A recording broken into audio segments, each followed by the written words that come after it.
let's take a minute to talk about this because this is actually really cool. Everybody knows and loves Schoolhouse Rock, right?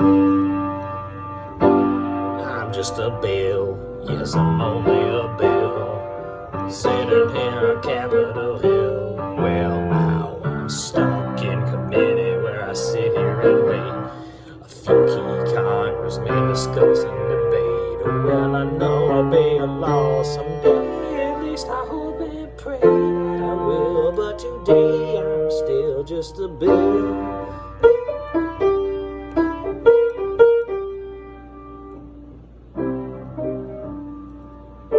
Right? There are two songs that I want to talk about right now, and this is going to go quickly, so that's why I'm not actually sitting at the piano. First song I wanted to talk about was Three's a Magic Number.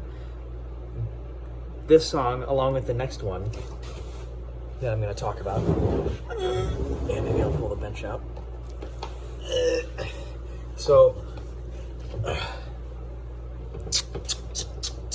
Alright, Three's a Magic Number in E flat. This is a great example of a deceptive cadence, right? Everybody's familiar with the authentic cadence, right? 5 to 1. Deceptive cadence is where you go 5 to 6. Sorry, because that technically wasn't wrong. Let me do that again, 5 to 6. 5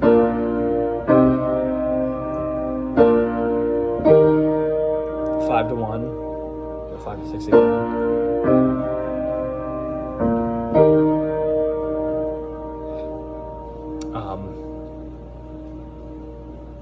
But yeah, so that whole song is built around this 1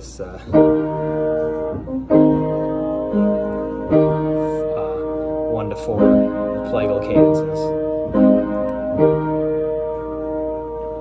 But when we get to the multiplying backwards part, and we have this it's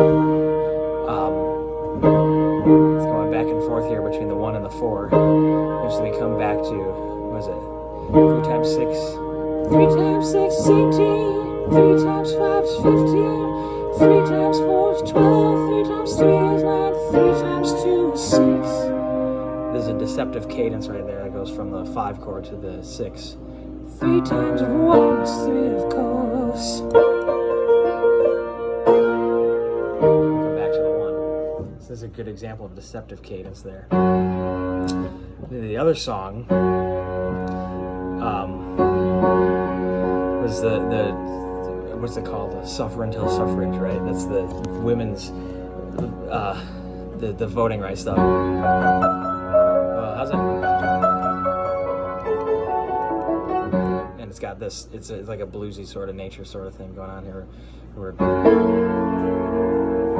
that sort of thing. So most of the verse of the song is based around that 1. Then we go to 5, and 4, and then we're back to this. Now the chorus is a great example of secondary dominance. The chorus will go from 5 of 6, which is a B flat chord, to the minor 6. So we're in G flat major.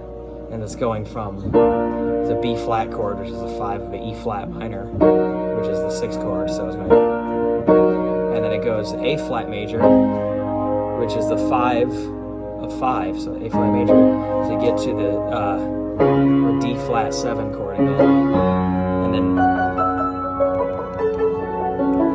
we come back to that, and then it goes up to G and basically does the same thing. You know.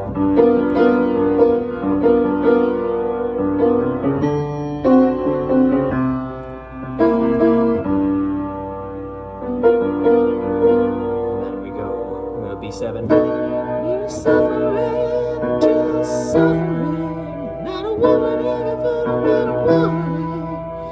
And then what do we got here? The A7. Not see the mirror, struck on a restrictive rule. And that's all it is.